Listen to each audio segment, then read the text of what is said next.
साथ संगत जी, आज के इस सत्संग में हम उस परम सत्य की चर्चा करेंगे जिसे जानने के बाद आत्मा को फिर किसी और ज्ञान की आवश्यकता नहीं रहती। यह संसार एक गहरी और उफनती हुई नदी के समान है, जहां जन्म और मरण की लहरें जीव को बार बार डुबोती है। लेकिन इस नदी के पार एक ऐसा देश है जहां ना दुख है, ना काल है, ना ही माया। आइए अपनी सूरत को एकाग्र करें और उस मार्ग को समझें जो हमें हमारे असल घर सचखंड तक ले जाता है। साथ संगत जी, हम सब इस संसार में मुसाफिर की तरह आए हैं, लेकिन विडंबना देखिए कि मुसाफिर ने इस संसार को अपना घर मान लिया। आत्मा जो उस परमात्मा की अंश है, जो उस महासागर की एक बूंद है, आज इस मिट्टी के पुतले में कैद होकर अपने असली वजूद को भूल चुकी है। संतों और महापुरुषों ने बार बार हमें चिताया है कि यह संसार एक गहरी नदी है, एक ऐसा भवसागर है जिसका न कोई किनारा नजर आता है और न ही कोई थाह मिलती है। इस नदी में मोह की लहरें उठ रही है, लोभ और अहंकार के मगरमच्छ घूम रहे हैं और जीव अपनी अज्ञानता के कारण इस दलदल में और गहरा धंसता जा रहा है। लेकिन अब प्रश्न यह उठता है कि वह कौन सी विधि है, वह कौन सी नाव है जिस पर सवार होकर आत्मा इस विकराल नदी को पार कर सके। साथ संगत जी, संतों ने उस विधि को नाम या शब्द की कमाई कहा है। लेकिन इस विधि को जानने से पहले हमें यह समझना होगा कि हमारी आत्मा यहां फंसी क्यों है। हमारी आत्मा मन के साथ जुड़ी हुई है और मन इंद्रियों के रस में डूबा हुआ है। जब तक मन बाहर की दुनिया के स्वादों में भटकता रहेगा, तब तक आत्मा की शक्ति नीचे के केंद्रों में ही बिखरी रहेगी। इस शक्ति को समेटना ही रूहानियत का पहला कदम है, जिसे हम मृत्यु कहते हैं। वह केवल शरीर का त्याग नहीं है, लेकिन सचखंड का मार्ग जीते जी मरना सिखाता है। इसका अर्थ यह नहीं कि हम अपनी देह का अंत कर दें, बल्कि इसका अर्थ है अपनी चेतना को इस स्थूल शरीर से समेटकर उस तीसरे तिल पर एकाग्र करना, जहां से रूहानी सफर शुरू होता है। परमात्मा ने इंसान को इस ब्रह्मांड की सबसे उत्तम कृति बनाया है। यह शरीर ही वह मंदिर है, वह मस्जिद है, वह गिरजाघर है, जिसके भीतर वह प्रभु स्वयं बैठा है। काया के भीतर ही 9 द्वारे हैं और 10वां द्वार गुप्त है।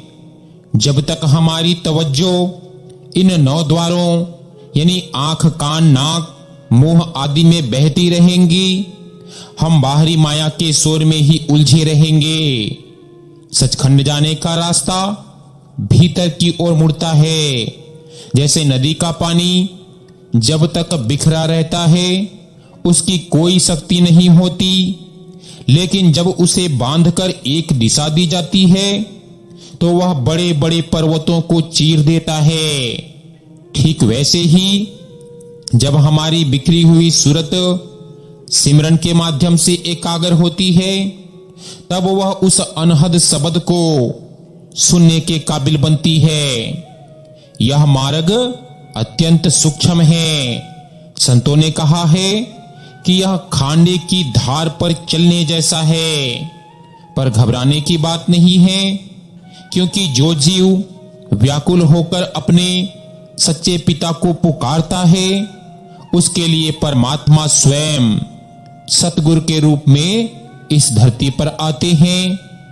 बिना गुरु के कोई भी इस भव सागर को पार नहीं कर सकता।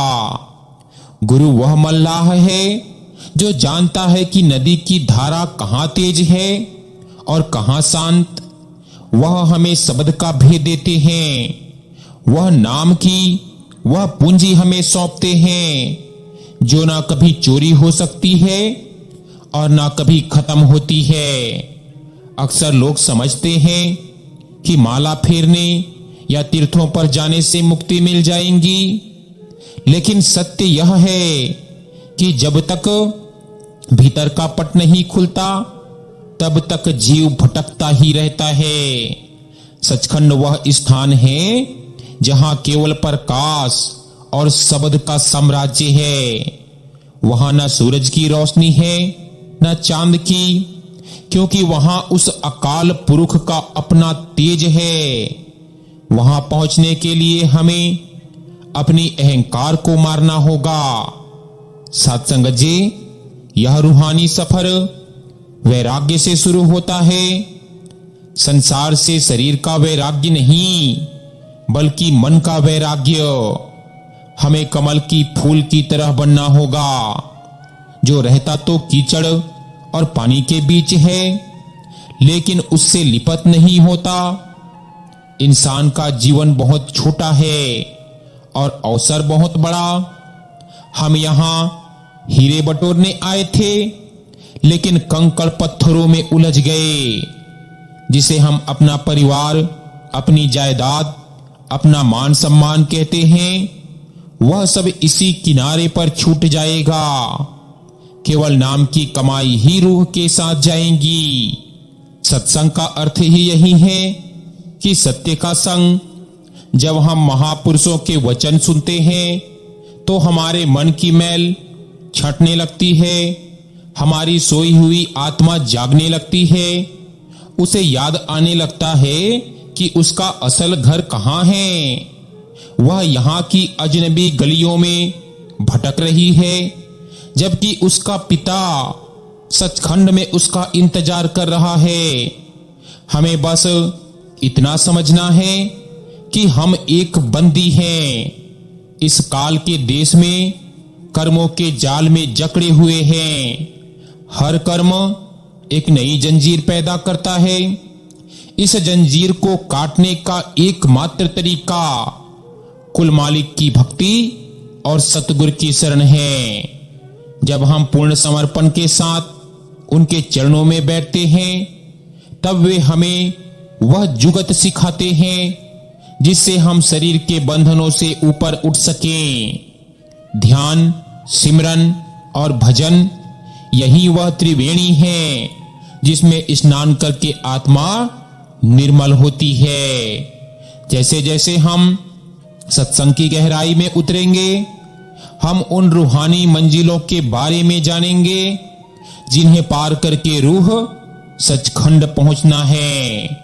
सहस्रदल कमल, त्रिकुटी, सुन्न, भंवर गुफा, ये सब पड़ाव हैं, लेकिन इन सब को पार करने की शक्ति केवल उस धुनात्मक नाम में है जो हर इंसान के भीतर गूंज रहा है। वह संगीत अनवरत बज रहा है, पर हमने अपने कान बाहर के शोर की तरफ खोले रखे हैं। सतगुरु हमें उन आंतरिक कानों को खोलना सिखाते हैं जिनसे हम उस मधुर संगीत को सुन सकें। वही संगीत वह रस्सी है जिसे पकड़कर रूह ऊपर की ओर खींची चली जाती है। आज के समय में जहां चारों ओर भाग दौड़ और अशांति है, रूहानी शांति का यही एकमात्र मार्ग है। अपनी अंतर्मुखी यात्रा शुरू करें। सुबह का अमृत बेला संभालें। उस समय जब पूरी दुनिया सो रही होती है, भक्त अपने मालिक की याद में जागता है। वह शांत समय रूह के लिए भोजन के समान है।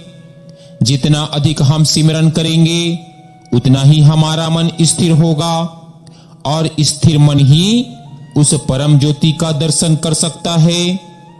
आत्मा का सफर लंबा है, लेकिन सतगुरु की दया मेहर से यह सुगम हो जाता है। विश्वास रखें, अगर आपके भीतर अपने घर पहुंचने की तड़प पैदा हुई है तो यह इस बात का प्रमाण है कि मालिक ने आपको बुलावा दिया है। अब बस कदम बढ़ाने की देर है। यह सत्संग की धारा हमें उस परम पद तक ले जाने के लिए ही बह रही है। आइए अपने हृदय को शुद्ध करें और उस नाम की गंगा में डुबकी लगाएं जो हमें पवित्र करके सचखंड के द्वार तक पहुंचा देंगी। साथ संगत जी, अभी हमने समझा कि यह संसार एक गहरी नदी है और हमारी आत्मा इसमें फंसी हुई है। अब सवाल यह उठता है कि वह कौन सी ताकत है जिसने आत्मा को इस कदर जकड़ रखा है कि वह अपने असल घर का रास्ता ही भूल गई। तो गुरु साहिब कहते हैं कि वह ताकत है मन। संतों ने कहा है कि मन एक ऐसा हाथी है जिसे केवल नाम का अंकुश ही वश में कर सकता है। जब तक यह मन हमारे काबू में नहीं आता तब तक रूहानी तरक्की मुमकिन नहीं है। आत्मा और परमात्मा के बीच अगर कोई पर्दा है तो वह केवल मन का पर्दा है। मन की फितरत है कि यह कभी टिककर नहीं बैठता। यह एक पल में पाताल में होता है और दूसरे पल में आकाश में। यह विषयों के पीछे भागता है क्योंकि इसे बाहर के रसों में आनंद आता है। लेकिन विडंबना देखिए कि जितना यह बाहर के रसों को भोगता है उतना ही यह प्यासा होता जाता है। जैसे आग में घी डालने से आग बुझती नहीं बल्कि और भड़कती है, ठीक वैसे ही इंद्रियों के भोग मन की तृष्णा को और बढ़ा देते हैं। हमारी आत्मा इस मन की दासी बनी हुई है। मन इंद्रियों का गुलाम है और इंद्रियां विषयों की गुलाम है। इस गुलामी की जंजीर को काटने के लिए हमें सूरत शब्द योग की विधि को समझना होगा। संत मत का मार्ग कोई नया धर्म नहीं है बल्कि यह वह सनातन विद्या है जो सृष्टि के आदि से इंसान के भीतर मौजूद है। प्रभु ने इंसान के शरीर में अमृत का कुंड रखा है, लेकिन हम बाहर के गंदे नालों से अपनी प्यास बुझाने की कोशिश कर रहे हैं। जब हम सत्संग में बैठते हैं तो हमें यह बोध होता है कि हम शरीर नहीं, हम मन भी नहीं, हम तो वह चेतन सत्ता है जो अविनाशी है। इस बोध को जगाने के लिए सिमरन की बहुत बड़ी महिमा है। सिमरन का अर्थ है याद करना। हम 24 घंटे दुनिया का सिमरन करते हैं। हम अपने परिवार का, अपने कामकाज का, अपने शत्रुओं और मित्रों का सिमरन करते हैं। जिसका हम सिमरन करते हैं हम उसी के रूप हो जाते हैं। अगर हम दुनिया का सिमरन करेंगे तो दुनिया के मोह जाल में फंसेंगे, लेकिन अगर हम उस कुल मालिक का सिमरन करेंगे तो हम रूहानी मंडलों की ओर खींचेंगे। सच्चा सिमरन वह है जो जुबान से नहीं बल्कि मन के ध्यान से किया जाए। जब हम अपनी आंखों को बंद करके उस तीसरे तिल पर एकाग्र होते हैं जिसे शिव नेत्र या नुक्ताए स्वेदा भी कहा जाता है, तो हमारी बिखरी हुई ऊर्जा सिमटने लगती है। यहां से आत्मा की असली उड़ान शुरू होती है। लेकिन यहां एक बहुत बड़ी रुकावट है और वो है काल और माया की। काल पुरुष नहीं चाहता कि कोई भी रूह उसके पिंजरे से आजाद होकर सचखंड जाए। वह मन के माध्यम से हमारे भीतर तरह तरह के विचार पैदा करता है। वह हमें डराता है, हमें ललचाता है और हमें आलस में डाल देता है। वह हमें बताता है कि अभी तो उम्र पड़ी है, अभी तो बहुत काम बाकी है, भक्ति तो बुढ़ापे का काम है। पर संतों की वाणी कहती है कि कल करे सो आज कर, आज करे सो अब। क्योंकि सांसों की पूंजी सीमित है और हम नहीं जानते कि अगला श्वास आएगा भी या नहीं। इस भवसागर से निकलने के लिए हमें शब्द या नाम की नाव की जरूरत है। यह नाम वह नहीं है जिसे हम जीभ से पुकारते हैं, वह तो वर्णात्मक नाम है। असली नाम धुनात्मक है, जो बिना बोले गूंज रहा है। वह परमात्मा की वह आवाज है जो हर जीव के भीतर 24 घंटे सुनाई दे रही है। उसे ही बाइबल में वर्ड कहा गया, वेदों में नाद कहा गया और गुरबाणी में गुरुबाणी या हुक्म कहा गया। जब आत्मा उस शब्द के साथ जुड़ जाती है तो उसे दुनिया के सारे रस फीके लगने लगते हैं। जैसे एक पतंगा समा की रोशनी पर कुर्बान हो जाता है, ठीक वैसे ही रूह उस ईश्वरीय संगीत पर मोहित हो जाती है। फिर उसे संसार की कोई भी ताकत अपनी ओर खींच नहीं सकती। लेकिन इस शब्द को सुनने के लिए श्रोता बनना पड़ता है। हमें अपने बाहर के कानों को बंद करके भीतर के कानों को खोलना पड़ता है। इसके लिए सुरत यानी चेतना को धार के साथ जोड़ना पड़ता है। सतगुरु हमें वह विधि सिखाते हैं जिसे भजन कहा जाता है। भजन का अर्थ है उस परमात्मा की स्तुति में लीन होना, उसकी आवाज को सुनना। जब हम अभ्यास करते हैं तो शुरू में हमें अंधेरा दिखाई देता है। यह अंधेरा हमारे जन्म जन्मों के पापों और कर्मों का पर्दा है। लेकिन जब हम धैर्य के साथ बिना किसी फल की इच्छा के केवल मालिक की रजा में बैठकर सिमरन जारी रखते हैं तो धीरे धीरे वह अंधेरा छटने लगता है। वहां प्रकाश की एक किरण फूटती है। वह प्रकाश सूर्य के प्रकाश से भी करोड़ों गुना अधिक चमकदार होता है। लेकिन उसमें जलन नहीं बल्कि ठंडक और शांति होती है। संसार में रहते हुए भी हम इस मार्ग पर चल सकते हैं। संतों ने कभी नहीं कहा कि घर बार छोड़ दो या जंगलों में चले जाओ। वे कहते हैं कि जहां हो वहीं रहो, अपनी जिम्मेवारियां निभाओ, लेकिन अपना दिल उस परमात्मा से जोड़कर रखो। साथ संगत जी, उस प्रीतम की याद में यही हमारा असल काम है, यही असली फकीरी है। अगर हम संसार को छोड़ भी दें और मन में संसार के विचार बने रहे तो वह त्याग किसी काम का नहीं। असली त्याग मन का त्याग है, इच्छाओं का त्याग है। अक्सर लोग पूछते हैं कि क्या हम बिना गुरु के सचखंड पहुंच सकते हैं? तो संतों का उत्तर स्पष्ट है, नहीं, क्योंकि यह रास्ता बहुत पेचीदा है। इस रास्ते में कई ऐसे मुकाम आते हैं जहां माया भ्रमित कर देती है। वहां केवल वही बच सकता है जिसका हाथ किसी पूर्ण गुरु ने पकड़ रखा हो। गुरु केवल एक शरीर नहीं है, वह शब्द का रूप है।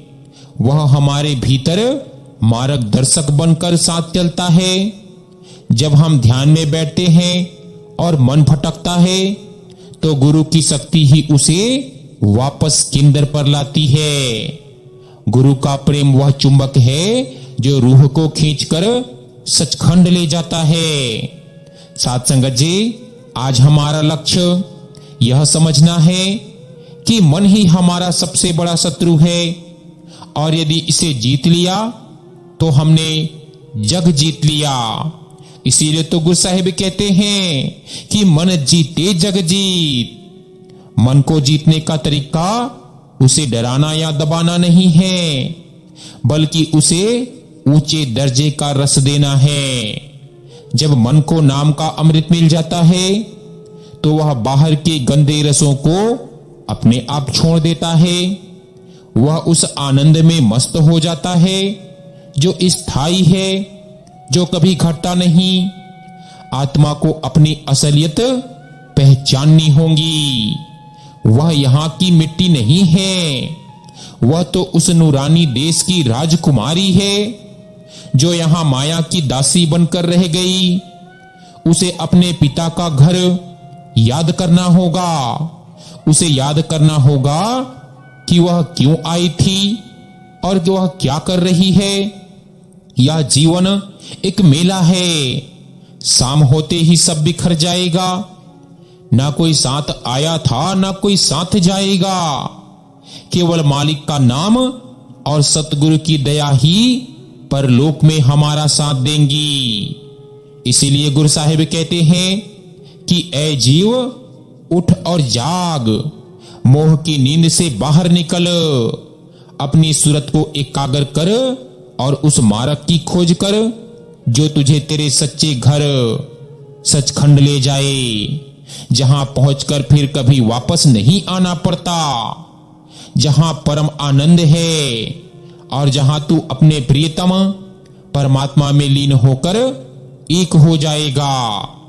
सिमरन को अपना आधार बनाओ, क्योंकि यही वह चाबी है जो सचखंड के बंद द्वारों को खोलती है। विश्वास और प्रेम के साथ अभ्यास करो, सफलता निश्चित है। साथ संगत जी, संतों ने कहा है कि शब्द ही धरती, शब्द ही आकाश, शब्द ही शब्द भया प्रकाश। यह सारी सृष्टि, यह ब्रह्मांड, यह पिंड और अंड, सब उस एक शब्द या नाम की गूंज से ही पैदा हुए हैं। वह शब्द कोई अक्षरों का समूह नहीं है, वह तो परमात्मा की जीवित शक्ति है जो हर जर्रे में मौजूद है।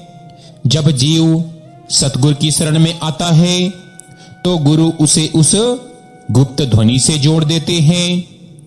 अक्सर हम दुनिया के शोर में इतने खोए रहते हैं कि हमें वह भीतर का मधुर संगीत सुनाई नहीं देता।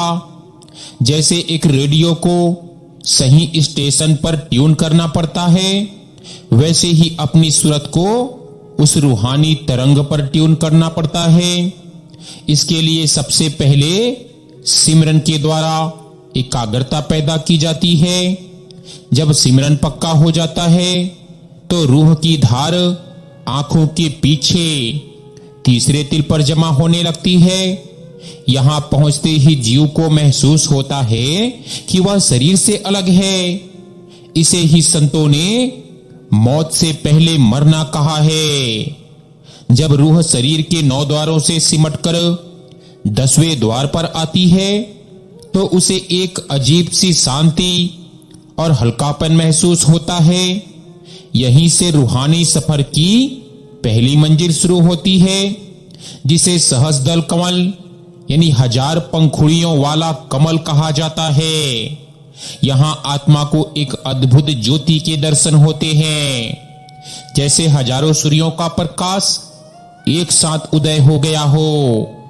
यहां घंटे और शंख की आवाज सुनाई देती है। यह आवाज इतनी मधुर और आकर्षक होती है कि आत्मा बरबस ही ऊपर की ओर खींची चली जाती है। यहां पहुंचकर जीव को यह एहसास होता है कि संसार की चमक दमक तो केवल एक परछाई थी, असल नूर तो यहां है। लेकिन यहां रुकना नहीं है, क्योंकि यह अभी माया का ही देश है, जिसे ज्योति का मंडल कहा जाता है। इसके बाद रूह आगे बढ़ती है त्रिकुटी की ओर, जो ब्रह्म का देश है। यहां का संगीत मृदंग और नगाड़े जैसा गंभीर और गूंजने वाला है। यहां पहुंचकर आत्मा का नाता मन से पूरी तरह टूट जाता है। जो मन अब तक आत्मा को नीचे खींच रहा था, वह अपने निज घर ब्रह्म में पहुंचकर शांत हो जाता है। त्रिकुटी में पहुंचने के बाद आत्मा अपने पुराने यानी कारण शरीर को भी त्याग देती है। अब वह केवल शुद्ध चेतना रह जाती है। संतों ने बताया है कि यहां लाल रंग का सूरज चमकता है और यहां से आगे का रास्ता केवल शब्द के सहारे ही तय किया जा सकता है। यह रास्ता कठिन जरूर है, पर नाम की कमाई इसे आसान बना देती है। जब रूह त्रिकुटी को पार करती है तो वह शून्य मंडल में प्रवेश करती है, जिसे 10वां द्वार भी कहते हैं। यहाँ एक अमृत का सरोवर है जिसे मान सरोवर कहा जाता है। इस सरोवर में स्नान करते ही आत्मा के जन्म जन्मों के संचित कर्म और पाप धुल जाते हैं। वह बिल्कुल वैसी ही पवित्र और चमकदार हो जाती है जैसे वह सचखंड से चली थी। अब वह हंस बन जाती है। यहाँ का संगीत सारंगी और सितार की तरह अत्यंत सुरीली है। यहाँ पहुंचकर आत्मा को अपने स्व का ज्ञान होता है, यानी सोहंग अर्थात वही मैं हूं। उसे महसूस होता है कि वह परमात्मा से अलग नहीं है। परंतु काल की हद यहां भी समाप्त नहीं होती। आगे भंवर गुफा का मुकाम आता है, जहां रूह को मुरली और बांसुरी की सुरीली धुन सुनाई देती है। यहां की शोभा का वर्णन किसी जुबान से नहीं किया जा सकता। यहां का प्रकाश इतना प्रबल है कि करोड़ों चंद्रमाओं की रोशनी भी उसके सामने फीकी है। यहां रूह को वह खिंचाव महसूस होता है जो एक प्रेमी को अपने प्रियतम की ओर होता है। यहां पहुंचकर रूह को पता चलता है कि वह अब सचखंड की दहलीज पर खड़ी है। साथ संगत जी, इस पूरे सफर में एक बात जो सबसे महत्वपूर्ण है वह है गुरु का स्वरूप। बिना गुरु की दया और उनके मार्गदर्शन के रूह इन चक्रों और भंवरों में भटक सकती है। गुरु ही वह शक्ति है जो हर मोड़ पर रूह को संभालती है। जब भीतर अंधेरा होता है तो गुरु ज्योति बनकर राह दिखाते हैं। जब मन विचलित होता है तो गुरु शब्द बनकर धैर्य देते हैं। संतों का मार्ग केवल कल्पना नहीं है, यह एक विज्ञान है, रूहानी विज्ञान। जैसे हम प्रयोगशाला में प्रयोग करते हैं, वैसे ही अपने शरीर रूपी प्रयोगशाला में बैठकर हमें सूरत और शब्द का मिलाप करना है। साथ संगत जी, हम इस संसार की नाशवान वस्तुओं के लिए कितना समय बर्बाद करते हैं। हम धन जोड़ते हैं, मकान बनाते हैं, लेकिन क्या हमने कभी सोचा है कि जिस रूह के कारण यह सब है उसकी प्यास कैसे बुझेगी? आत्मा की प्यास केवल नाम के रस से बुझती है। जब तक वह नाम का रस नहीं चखती वह भटकती रहेंगी। चाहे हम स्वर्ग चले जाएं या बैकुंठ, जब तक हम सचखंड नहीं पहुंचते हमारा आवागमन का चक्कर खत्म नहीं होगा। सचखंड जाने की विधि अत्यंत सरल है, पर इसके लिए दृढ़ निश्चय और प्रेम की आवश्यकता है। हमें अपने जीवन में संतुलन बनाना होगा। गृहस्थ जीवन की जिम्मेवारियों को निभाते हुए भी रोज नियम से 2.5 घंटे का समय भजन सिमरन को देना चाहिए। यह वह टैक्स है जो हम अपनी रूह की आजादी के लिए देते हैं। जब हम ईमानदारी से अभ्यास करते हैं तो मालिक की दया मेहर बरसने लगती है। हमें अनुभव होने लगता है कि कोई अदृश्य शक्ति हमारे हाथ थामे हुए हैं। गुरु साहिब कहते हैं कि शब्द ही वह नाव है और सतगुरु ही वह मल्लाह है जो हमें इस संसार की गहरी नदी से पार उतार कर सचखंड की सुखद वादियों तक पहुंचा सकते हैं। अपनी सूरत को शब्द में लीन करो, क्योंकि शब्द ही सत्य है और बाकी सब भ्रम है। जैसे जैसे शब्द की धुन स्पष्ट होती जाएंगी, संसार का मोह अपने आप छूटता जाएगा और आत्मा अपने असल घर की ओर उड़ने के लिए पंख फैला लेंगी। गुरु साहिब कहते हैं कि उठो, आलस त्यागो और रूहानी संगीत को सुनने का प्रयास करो जो तुम्हारे भीतर सदा से गूंज रहा है। मालिक का प्रेम ही तुम्हारी असल पूंजी है। इस पूंजी को बढ़ाओ और उस देश की तैयारी करो जहां ना दुख है ना काल, केवल अपार सुख और शांति है। विचार कीजिए, जिस संसार में हम रहते हैं यहां हर चीज कर्मों के तराजू पर तुली हुई है। हम जो बोते हैं वही काटते हैं। इसीलिए तो कहा गया कि जैसा बीज बोओगे वैसा ही फल मिलेगा। यह कर्म का सिद्धांत इतना अटूट है कि देवी देवता भी इससे अछूते नहीं रहे। लेकिन आत्मा जब रूहानी मंडल से ऊपर उठती है तो वह इन कर्मों की जंजीरों को काटना शुरू करती है। संतों ने कर्मों को 3 श्रेणियों में बांटा है, जिसका जिक्र हमने पिछले सत्संगों में भी किया हुआ है। वे हैं क्रियमान, प्रारब्ध और संचित। हम जो आज कर रहे हैं, जो हमें आज मिल रहा है और जो हमारे जन्मों जन्मों के भंडार में जमा है, जब तक यह भंडार खाली नहीं होता आत्मा सचखंड नहीं पहुंच सकती। लेकिन नाम की अग्नि ऐसी है जो युगों युगों के संचित कर्मों को जलाकर राख कर देती है। जैसे आग की एक चिंगारी घास के विशाल ढेर को पल भर में भस्म कर देती है, ठीक वैसे ही सतगुरु का नाम हमारे पापों के पहाड़ को खत्म कर देता है। जब रूह शून्य मंडल के मान सरोवर में नहाती है तो उसका रूप बदल जाता है। वह मैली से निर्मल हो जाती है। अब वह कौवा नहीं रहती, वह हंस बन जाती है। यहां उसे सोहंग की धुन सुनाई देती है, जिसका अर्थ है वह मैं हूं। यहां जीव को यह भान होता है कि वह परमात्मा से अलग कोई स्वतंत्र सत्ता नहीं है, बल्कि वह उसी महासागर की एक लहर है।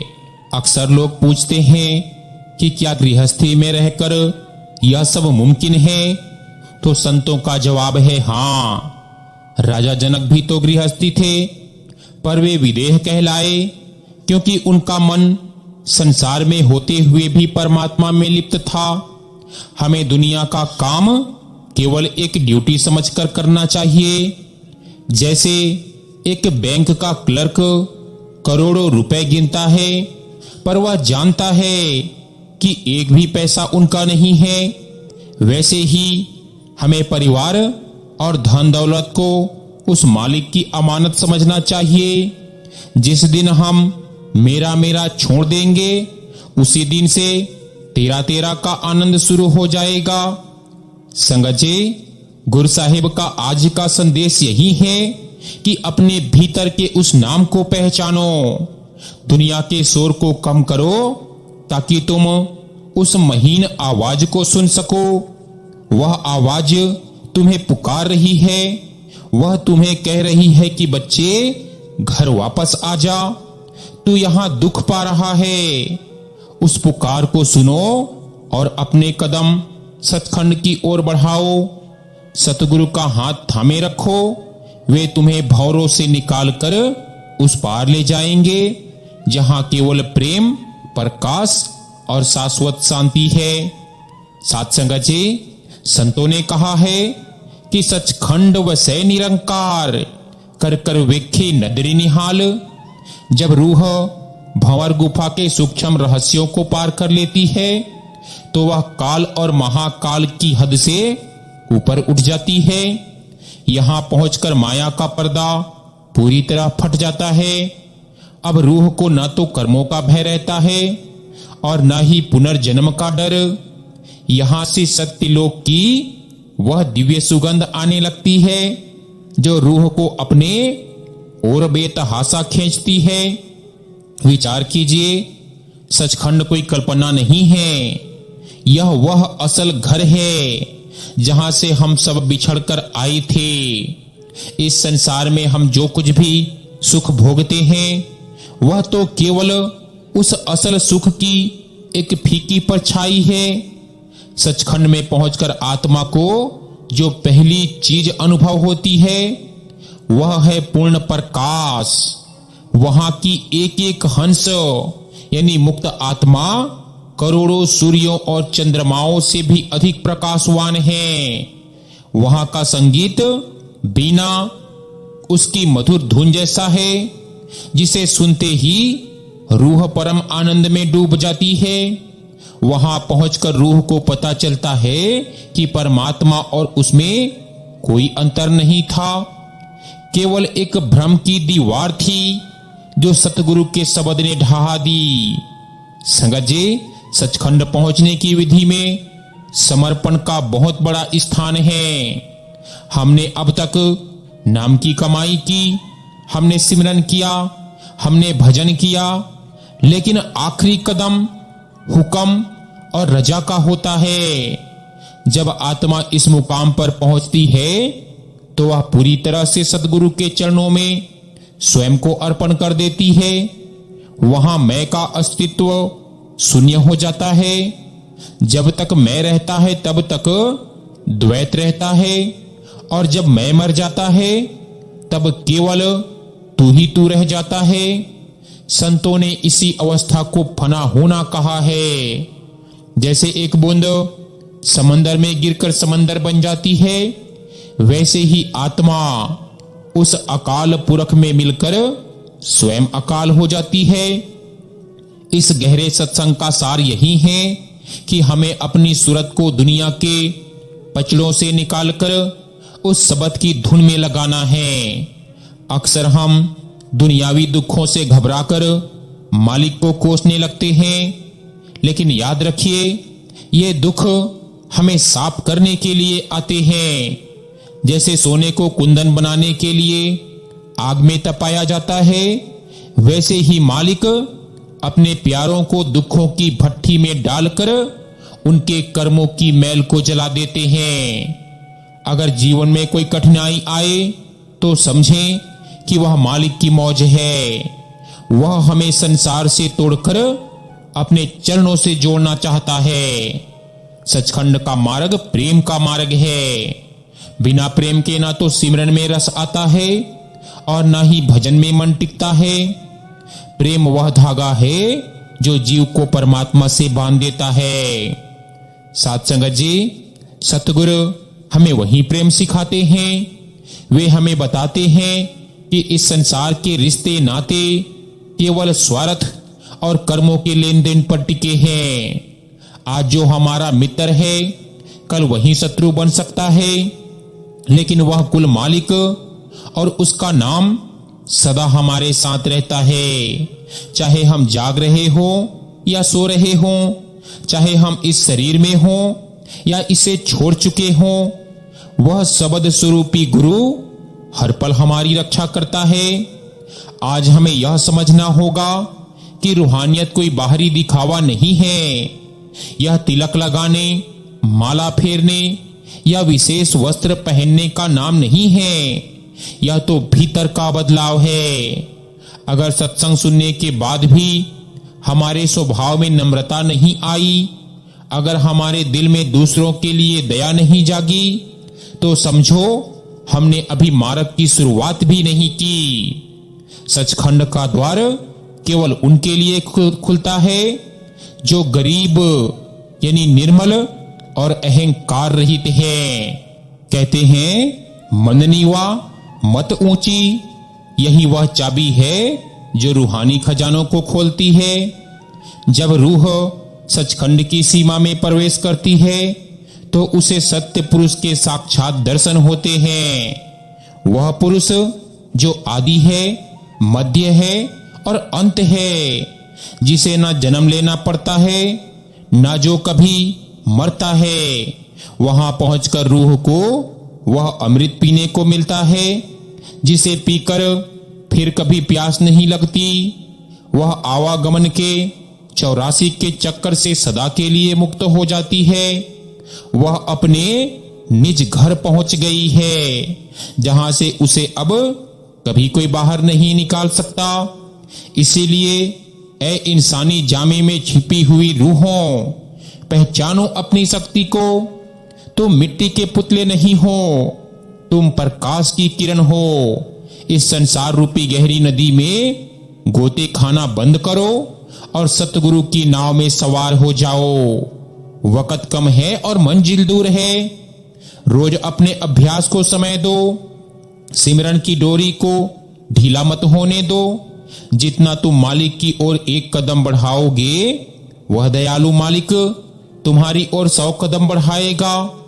बिना धैर्य के यह रूहानी कमाई सफल नहीं होती। बीज बोते ही फल नहीं मिलता, उसे समय लगता है। वैसे ही अभ्यास करते रहें, फल देना उस मालिक का काम है। वह आपको सचखंड ले जाने के लिए प्रतिबद्ध है, बशर्ते आप उसके बताए रास्ते पर चलने को तैयार हो। अपनी सूरत को उस अनहद शब्द की ओर मोड़ो, उस दिव्य आनंद की प्रतीक्षा करो जो तुम्हारा जन्म सिद्ध अधिकार है। साथ संगत जी, अब हम इस सत्संग के उस अंतिम पड़ाव पर पहुंच गए हैं जहां जीव का सफर समाप्त होता है और परमात्मा का अनंत सागर शुरू होता है। पिछली कड़ियों में हमने मन की लड़ाई, सतगुरु की महिमा और रूहानी मंडलों की यात्रा को समझा।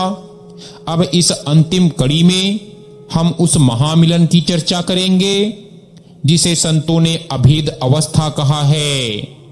जब रूह सतलोक यानी सचखंड की दहलीज को पार करती है तो वह काल, माया और त्रिविध पापों यानी दैहिक, दैविक, भौतिक से सदा के लिए मुक्त हो जाती है। कल्पना कीजिए उस दृश्य की जब एक बिछड़ी हुई संतान युगों युगों के बाद अपने पिता से मिलती है। आत्मा जो अनादि काल से इस 84 के चक्कर में भटक रही थी, कभी कीड़ा बनी, कभी पत्थर, कभी पशु तो कभी पक्षी, आज वह अपने असल स्वरूप को पहचान चुकी है। सचखंड में पहुंचकर वह देखती है कि जिसे वह सतगुरु का रूप समझकर दुनिया में पूजती थी, वही अकाल पुरख बनकर सिंहासन पर विराजमान है। वहां ना कोई शब्द है, ना कोई भाषा, वहां केवल अनुभव है। वहां का प्रकाश ऐसा है जिसे बयान करने के लिए संसार के सारे उपमान छोटे पड़ जाते हैं। संतों ने केवल संकेत दिया है कि वहां हंसों का मेला लगा है और चारों ओर नाम की सुगंध बिखरी हुई है। इस संसार रूपी गहरी नदी को पार करने का असल मकसद यही था कि अपने आप को पाना। हम दुनिया में चीजें पाने आए थे, पर हम खुद को ही खो बैठे। सचखंड वह स्थान है जहां रूह को अपनी अमरता का एहसास होता है। वहां पहुंचकर आत्मा को पता चलता है कि यह संसार केवल एक सपना था, एक माया जाल था जिसमें वह फंसी हुई थी। अब वह जाग गई है। अब उसे फिर कभी जन्म लेना नहीं पड़ेगा, फिर कभी किसी गर्भ के नरक में नहीं जाना पड़ेगा, फिर कभी यमराज के दूतों का सामना करना नहीं पड़ेगा। वह सदा के लिए अपने प्रभु में विलीन हो गई। साथ संगत जी, सत्संग के इस समापन पर मैं आपसे यही विनती करूंगा कि सतगुरु के वचनों को केवल कान से मत सुनिए, उन्हें हृदय में उतारिए। नाम की दात जो आपको मिली है वह दुनिया की सबसे कीमती दौलत है। कोहिनूर हीरा भी उसके सामने तुच्छ है। इस नाम का सिमरन करते रहें। जब भी दुनिया के दुख आपको घेरे, जब भी मन आपको विचलित करे, तो अपनी आंखें बंद करें और उस नूरानी स्वरूप का ध्यान करें। याद रखें, सतगुरु ने आपका हाथ पकड़ा है और वे उसे कभी नहीं छोड़ेंगे। वे तब तक चैन से नहीं बैठते जब तक अपनी एक एक रूह को सचखंड ना पहुंचा दे। यह संसार एक मेला है जो चंद दिनों में उजड़ जाएगा। यहां ना कोई किसी का है, ना कोई रहेगा, केवल सत्य ही टिकने वाला है। उस सत्य को पहचानो, अपने भीतर की उस नदी से बाहर निकलो और उस अमृत की धार में स्नान करो। जो सचखंड से बहकर आ रही है। प्रेम, नम्रता और सेवा को अपना गहना बनाओ। जो व्यक्ति दूसरों के दुख में दुखी होता है और मालिक की रजा में रहता है, उसके लिए सचखंड के द्वार हमेशा खुले हैं। अब समय आ गया है कि हम अपनी रूहानी उड़ान शुरू करें। आलस्य और गफलत की नींद से जागें। अपनी सूरत को शब्द के साथ जोड़ें। जैसे एक पतंग डोर के सहारे आसमान की ऊंचाइयों को छूती है, ठीक वैसे ही आप भी नाम की डोर पकड़कर सचखंड की ऊंचाइयों तक पहुंचे। वहां आपका पिता, आपका असली प्रीतम, बाहें फैलाए आपका इंतजार कर रहा है। वह आपको गले लगाने के लिए व्याकुल है। बस एक कदम आप बढ़ाएं, बाकी के फासले वह खुद तय कर लेगा। साथ संगत जी, आज के इस पूरे सत्संग का निचोड़ यही है। सतगुरु की शरण, नाम का सिमरन और शब्द की कमाई, यही वह त्रिवेणी है जो जीव को परमात्मा बना देती है। इस मार्ग पर चलते रहें, थके नहीं, रुके नहीं। जीत आपकी ही होगी, क्योंकि आपके साथ कुल मालिक की दया मेहर है। परमात्मा आप सबको रूहानी तरक्की बख्शे, आपके दुखों का अंत करे और आपको अपने चरणों से लगाकर सचखंड का निवासी बनाए। इन्हीं शब्दों के साथ आज का यह हमारा सत्संग यही समाप्त होता है। मिलते हैं एक नए सत्संग वीडियो के साथ। साथ संगत जी, अगर आपने हमारा पिछला सत्संग नहीं सुना है तो जाकर जरूर सुनिएगा। बहुत ही प्यारा सत्संग है। तो आज के लिए बस इतना ही। दीजिए इजाजत। हाँ जी।